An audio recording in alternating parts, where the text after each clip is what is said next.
Bienvenidos al Cuadrante Alfa, un podcast de opinión.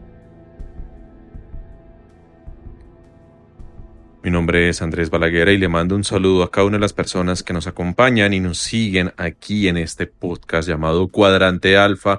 Ya saben que estamos en Spreaker, en Spotify, en Apple Podcast, en Google Podcast, en TuneIn Radio, en iVoox y en muchas plataformas más para que por favor nos sigan, nos compartan y nos ayuden a llegarle a muchas más personas. Bueno, estamos iniciando ya semana, vamos en la mitad de este séptimo mes del 2023. Se nos viene un día festivo que va a ser el 20 de julio. Y de resto, bueno, han sucedido algunas cosas. Petro en estos momentos está en Bélgica, en una doble cumbre, por decirlo así, una cumbre entre la CELAC y la Unión Europea para buscar acuerdos comerciales, ratificar otras cosas y hablar de medio ambiente y demás, y también una cumbre binacional entre Bélgica y Colombia. Bueno, lo de siempre, ¿no? La misma agenda de Petro, hablando del tema de paz total, el tema de la lucha contra el narcotráfico y sus fracasos, y también el tema del cambio climático, el cambiar la deuda que tienen los países en vías de desarrollo por aportes al medio ambiente.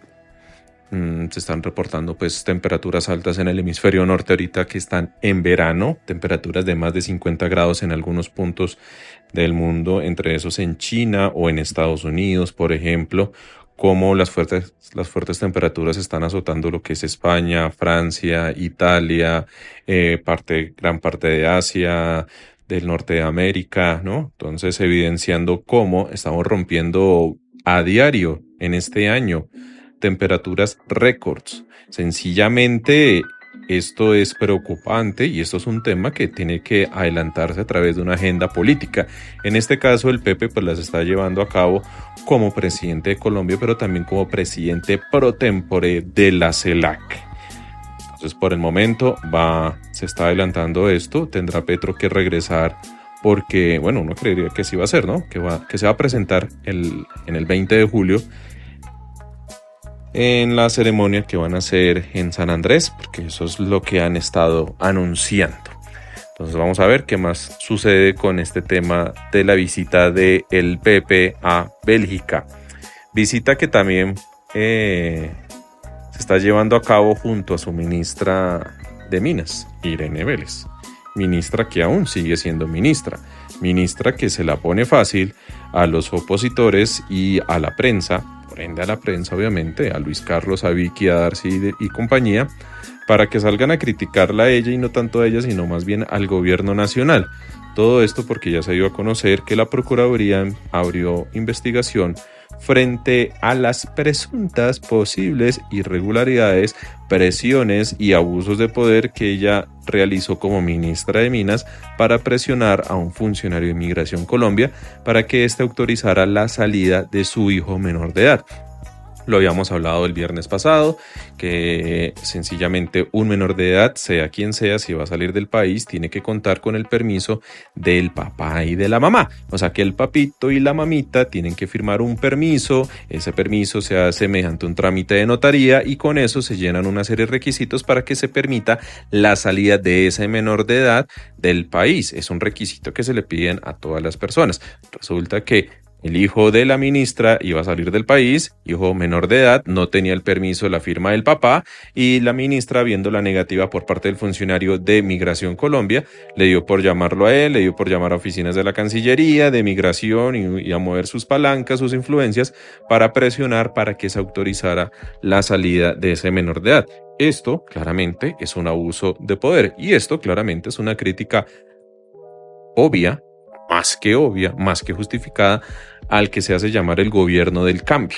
Por eso digo yo que la ministra Vélez se la pone fácil a los opositores. Aquí los opositores no se tienen que romper la cabeza mirando contratos, no se tienen que romper la cabeza revisando la letra menuda y tratando de averiguar qué reuniones están llevando a cabo el del alto gobierno con empresarios, si se viajó o no a Brasil a recibir dineros, si se fue a Panamá para mover temas de recursos, irse a las Islas Caimán para desviar algunos dineritos. No, sencillamente se pone en evidencia algo que se dio a conocer muy fácilmente y fue lo que hizo la ministra Irene Vélez. O sea, realmente este gobierno es especial, es que la tienen clara a la hora de hacérsele la vida fácil a los opositores. Después Petro va y se queja que porque la prensa lo trata como lo trata, que porque los opositores dicen lo que dicen, pero ¿qué hacemos, papito, si aquí adentro de su propio gobierno pues tiene gente como Irene Vélez, como Lizcano y otros más? Que sí, en el grupo en Telegram también me recordaban, bueno, así como hay que darle palo a Irene Vélez, hay que hacer lo propio con Lizcano. En Mintic, en donde está él, ¿no? Y ahí está ahora el tema de los paneles solares, el tema de inteligencia artificial. Mejor dicho, preocupante esto, porque es que realmente el tema de la improvisación, sí, es una crítica y es un señalamiento fácil que pueden tener los opositores, pero es que uno mira estos nombramientos, uno mira las personas que llegan, lo que hacen, lo que dicen, y pues bueno, lo dejan a uno pensando. Yo sé que a usted, amigo oyente que está escuchando este programa, que le preocupa la situación del país, pues a estar también preocupado viendo cómo ya este gobierno va a cumplir un año de gobierno y realmente en algunas cosas como que vamos muy quietos, ¿no? Se perdió un año y hasta ahorita, por ejemplo, se tuvo clara quién va a ser la nueva gerente de RTBC, que es Noria Rodríguez, y el segundo al mando iba a quedar Holman Morris, y hasta ahorita están empezando una estrategia de comunicación, o sea, un año después. Lo mismo en otras carteras, en otros temas, ¿no? Entonces, no, que la agencia de tierras, no, que el tema de salud, no, que tal cosa, todo se está demorando. Pasó la legislatura y solo hubo una gran reforma, que fue la reforma tributaria. Llegará otra legislatura y ya se nos han caído la reforma pensional, la reforma de trabajo, un poco más de cosas más. Entonces, sencillamente el tiempo va pasando y ya a este gobierno no le quedan los lejanos 4 años que decían algunos, sino que ya le quedan 3 años. 3 años. Y 3 años, pues nada. Eso se va a pasar rápido. ¿Qué van a hacer? ¿Cómo va a ser el tema de las coaliciones? ¿Cómo va a ser el tema del movimiento ministerial? Vamos a ver qué pasa, pues porque mientras tanto Petro está en Bélgica, después tendrá que llegar a San Andrés y bueno, mirar a ver qué pasa de aquí en adelante.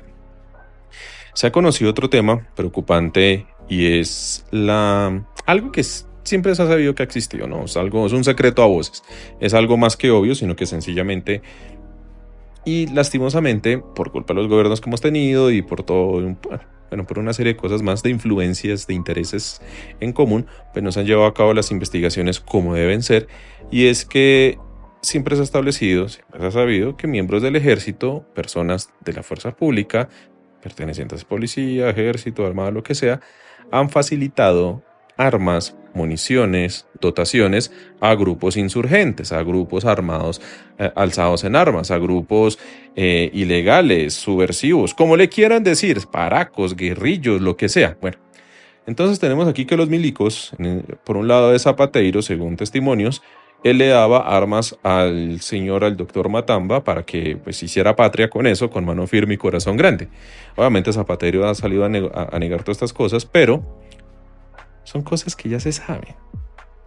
Y si uno empieza a revisar prensa de la época, diferentes hechos, fechas de masacres y otras cosas más, son situaciones en donde, oh sorpresa, el nombre Zapateiro ha estado ahí. No por nada llegó el señor Zapateiro a ser el comandante de las fuerzas militares por parte de Iván Duque en ese gobierno. Y no por nada, apenas Petro ganó la presidencia, él renunció a la comandancia, se retiró y empezó a hacer y a ejercer la oposición. Que ejerce la oposición está bien, cada quien está en su derecho de hacerlo y eso no se le discute. El problema está en los escándalos que hay en torno a él y ahora que no venga a hacer la de Uribe, que todo fue a sus espaldas, que él no sabía, que son unas malas manzanas, que él está rodeado de solo buenos muchachos y que todo esto es un ataque de la rancia izquierda colombiana en contra de los colombianos de bien y un poco más de cosas. No por nada, los milicos en reserva están planeando realizar una serie de marchas. Muy seguramente van a salir, se asume que es para el 19 de julio. Muy seguramente van a estar llenando las calles, llenando algunas plazas, todos muy uniformados, haciendo fila, mostrando que son obedientes y que están listos y dispuestos a defenestrar el gobierno de Gustavo Petro, gobierno democráticamente elegido. Curioso eso, ¿no? Que los milicos retirados Estado, los milicos de la reserva, los militares retirados, sencillamente dicen defender la democracia y dicen ser el brazo que defiende la democracia, pero la democracia que a ellos les sirve. En términos más sencillos, la democracia en donde solo pongan la presidencia al que diga Uribe. Si es un contrario, hay que defenestrarlo, hay que tumbarlo, hay que sacarlo, porque sencillamente no va con lo que ellos comulgan.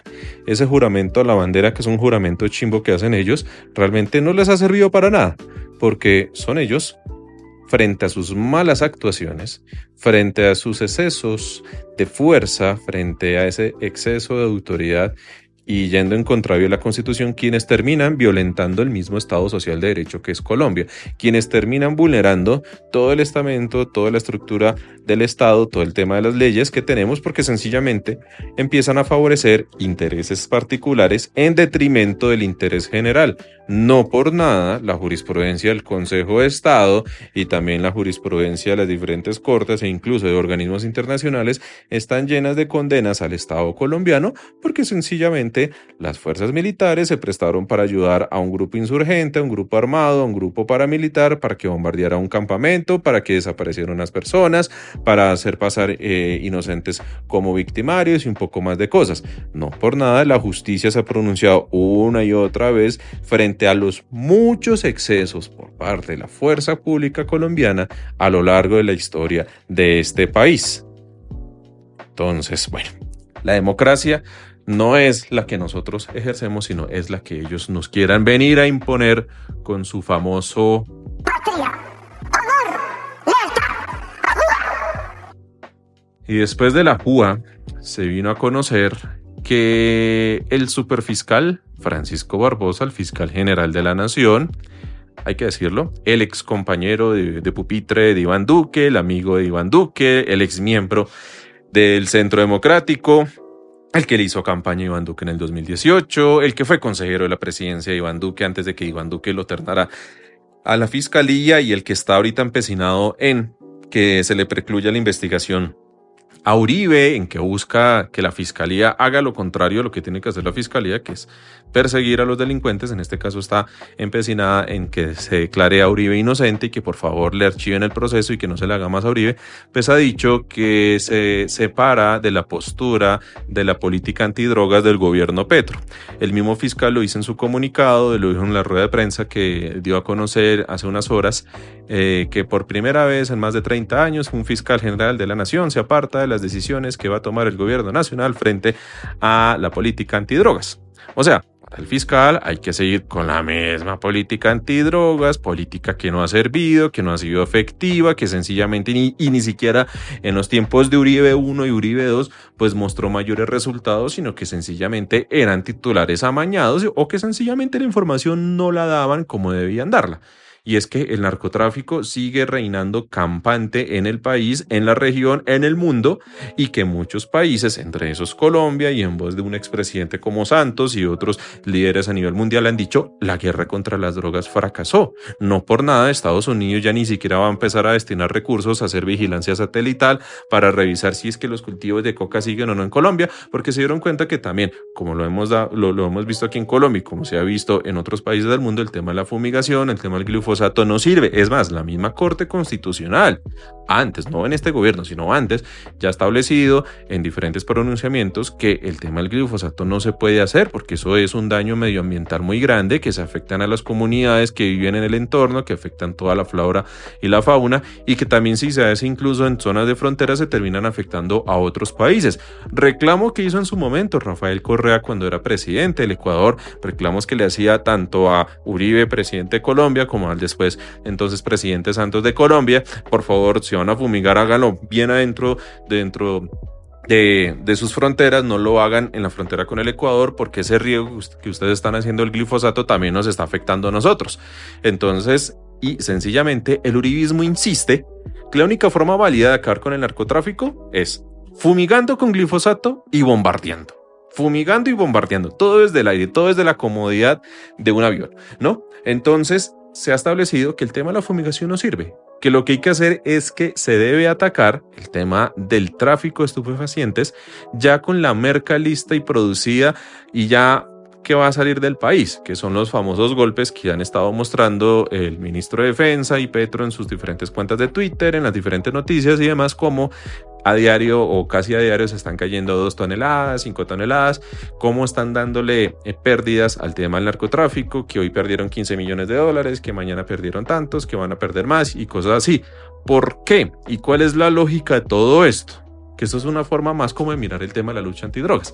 Y es decir, se le produce más daño a toda esa estructura a nivel económico del narcotráfico, y es que si se intercepta ya un cargamento listo que va a salir del país vía aérea, terrestre o marítima, de forma ilegal, obviamente, pues es un dinero que esos narcos van a dejar de recibir, y es una encomienda, es un encargo, es un envío que los narcos del otro lado de la frontera o del otro lado de los Estados Unidos sencillamente van a dejar de recibir. Y es que hay una crisis a nivel de narcotráfico también en Estados Unidos, y resulta y acontece que en Estados Unidos están empezando a consumir en gran cantidad una cosa que se llama el fentanilo, que no es otra vaina más que una droga sintética que se produce en Estados Unidos y que sencillamente abarata una serie de costos, en donde ya no tienen que recurrir a las lindas montañas de mi patria querida, que es Colombia, ni nada de esas cosas, para que por favor siembren la hoja de coca, la amapola, hagan todo el tema del proceso del clorhidrato de cocaína, ni nada de eso, sino que sencillamente entren a producirle allá, adentro, en su propio territorio, y la venden. Lo que pasa es que es una droga mucho más fuerte, mucho más dañina, que genera una fuerte adicción, y que los narcos mexicanos, los narcos colombianos están viendo con preocupación como el negocito de la cocaína pues está en declive. Pues como todo en la vida, como todo buen negocio. Hay momentos de abundancia, de pujanza y otras cosas más, y hay momentos en donde sencillamente la cuestión pues va mal. Temas de oferta y demanda. Hasta incluso en ese tema del narcotráfico se aplican estas reglas. La lucha contra el narcotráfico ha fracasado y tiene que haber un cambio de postura.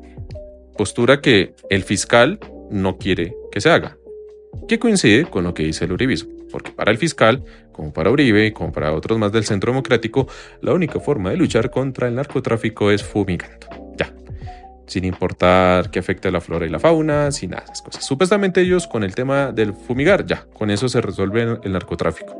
Si eso hubiera sido así, en los gobiernos de Uribe, que se fumigó a diestra y siniestra, que se fumigó, mejor dicho, sin ninguna conciencia social, pues el narcotráfico se hubiera acabado y sencillamente Colombia habría sido otro, pero no fue así. Porque mientras fumigan allá, siembran allá, mientras fumigan allá, siembran aquí, y así. Hay que buscar atacar el tema de la estructura por otro lado, pero también hay que mirar otras cuestiones, y es que tiene que haber una iniciativa liderada por varios países en donde se busque regular, legalizar el tema de las drogas. Pero bueno, eso ya puede ser una discusión para otro episodio de podcast mucho más largo y tendido. Y mientras ha pasado todo esto, hay que hablar de la Barbie. Sí, yo sé que es un cambio muy abrupto, pero como está en furor el tema del estreno de la película de Barbie con la de Oppenheimer y otras cosas más, entonces va el meme aquí, van los memes allá, van los trinos de cómo me voy a ir vestido a ver Barbie, un poco más de vainas.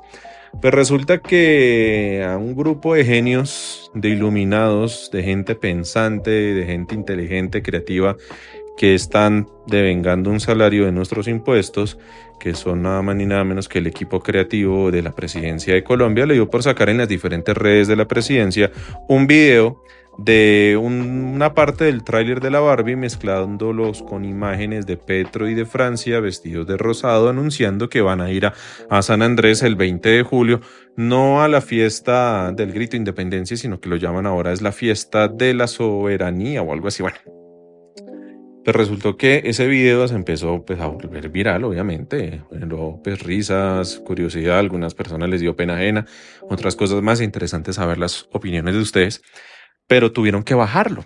Y oh sorpresa, lo borraron de todas las redes en donde lo habían publicado. Obviamente, cuando algo se sube en internet, pues se vuelve de dominio público, y formas de descargar videos de TikTok o de Twitter hay muchos. Entonces, pues la gente bajó el video y se empezó a rotar, y ahí está claro el arroba, el nombre de la cuenta de la presidencia de Colombia, y de cómo alguien o algunas personas, algunos creativos, entre comillas, con muchas comillas esos creativos, pues sencillamente la embarraron, se equivocaron. Son gente que no piensa. Pensaron que o asumieron que por el simple hecho de tener un video de la Barbie la iban a romper, iban a causar furor y todo, pero se les olvidó un pequeño detalle. Oh, sorpresa, hay algo que se llama derechos de autor. Y la productora, la distribuidora y todos los que tengan dueños, todos los que sean dueños o tengan intereses frente a esos derechos de autor de la Barbie, de la película La Barbie, pues tenían todo el derecho de brincar y decir, ojo, ustedes están usando material de esta película sin ninguna autorización, aquí nadie nos consultó y a razón de que vamos a prestar material de la Barbie para fines políticos, para fines de un evento en donde sencillamente sale el presidente y la vicepresidente de un país invitando a un tema del Día del Grito de Independencia. O sea, nosotros, la Barbie no es para esas cosas. Y tienen toda la razón. Hay que decirle a esta gente, a estos creativos que quién sabe de dónde llegaron, muy seguramente son de esas cuenticas de Twitter que siguen a Petro y que todo Petro lo que diga es bueno y es bueno y es bueno y cosas así. Pues hay que decirles que, ojo, pilas con los derechos de autor. Uno no puede publicar cosas que no son de uno. Uno puede emitir cosas que no le corresponden a uno o frente a las cuales uno no tiene una autorización. Este podcast, por ejemplo, si se dan cuenta, no se pone música y si hay una cortinilla de fondo es música que está libre de derechos, que sencillamente se puede colocar y si no, si se coloca, por ejemplo, una canción de Metallica o una canción de Madonna, Michael Jackson, pues va a llegar Spotify, va a llegar YouTube, va a llegar Spreaker, me va a decir, Andrés, no, toca que borre eso, si no le borramos el episodio o mucho peor, le cerramos el cuadrante alfa y queda pues mamando. Pues eso mismo aplica para las cuentas de la presidencia de Colombia. Eso es un detrimento para nosotros también, porque imagínense que sancionaran a la cuenta de la presidencia de Colombia, entonces vuelve a crear otra cuenta, fijaron unas nuevas estrategias, todo lo que eso conlleva, todo lo que eso cuesta, cuánto nos cuesta a la gente que está publicándole las cositas ahí en estas cuentas de Petro. Ya sabemos que Petro es el que maneja su propio Twitter y se nota en la forma como escribe y lo que dice. Listo. Entonces por ese lado nada de nervios. Pero las otras cuentas, no veo a Petro sacando videos el mismo de TikTok o de YouTube o de lo que sea, pues hay alguien atrás que les está manejando. Bueno, ese grupo de personas, sencillamente, aparte de que la están embarrando, están generando un deterioro y un detrimento patrimonial, porque están usando recursos que son públicos, porque las cuentas no son de Petro. Una cosa es el Twitter de Petro, pero la cuenta de la presidencia en Instagram, la cuenta de la presidencia en YouTube, en Twitter, en donde sea, es un bien público que están al servicio del presidente de turno. Es más, si ustedes miran para atrás, bueno, si alguien tiene la paciencia y la maña de hacerlo, miren hacia atrás los trinos de Infopresidencia, por ejemplo, en Twitter, y se van a encontrar que están los trinos de Duque, y ahí más para atrás están los trinos que se sacaban del gobierno Santos y otras cosas más. Esos son trinos de público conocimiento que se tienen que quedar ahí y son de uso, o sea, es un servicio de uso público de información que están al servicio del presidente de turno. Entonces que se cojan eso para promocionar un tema que es válido, que es el tema del Día de la Independencia, bueno, el grito de independencia el 20 de julio, pero que la embarran en la forma y es colocando material de copyright, material protegido de una película que se va a estrenar dentro de poco, pues sencillamente se presta a que demanden a Colombia, demanden a las cuentas porque sencillamente están haciendo un uso indebido de material protegido por el copyright. Estoy seguro que a esta gente le pareció muy chistoso. Uy, no, es que ahorita todo está el furor de la Barbie, de Oppenheimer. Vamos a hacer un primer video de la Barbie, después hacemos otro de Oppenheimer y yo no sé qué otras cosas más. Y oh, sorpresa, les tocó borrar eso. La pregunta es, y con esto ya finalizo este episodio podcast de hoy, ¿qué clase de gente es la que llega a trabajar con Petro? ¿Qué clase de gente es la que Petro lleva a su gobierno? Ya tenemos a alguien como Irene Vélez en el Ministerio de Minas, como Lizcano en Mintic. Ahora el tema del equipo de comunicaciones de las redes sociales de Petro. O sea, realmente no hay alguien que piense ahí. O sea, esta gente, como decían popularmente hace unos años, van como los caballos. O sea, por donde pasen la van cagando literalmente. Eso está pasando con esta gente. O sea, no hay nadie que piense, no hay nadie que diga, ojo, venga, podemos hacer esto, podemos poner un video de la Barbie junto a Petro y no nos van a llegar los de la película La Barbie a jodernos, a decirnos algo. O sea, realmente esta gente, ¿qué es lo que tiene en la cabeza? ¿Cuál es su experiencia, si es que la tienen?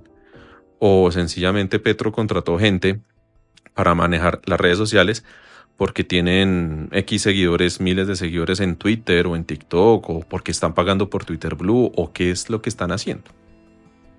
Porque esto no habla mal del equipo que le trabaja a Petro. Lo que dice Irene Vélez, o lo que hace Irene Vélez, no habla mal de ella. Lo que diga o deje hacer Lizcano no habla mal de él.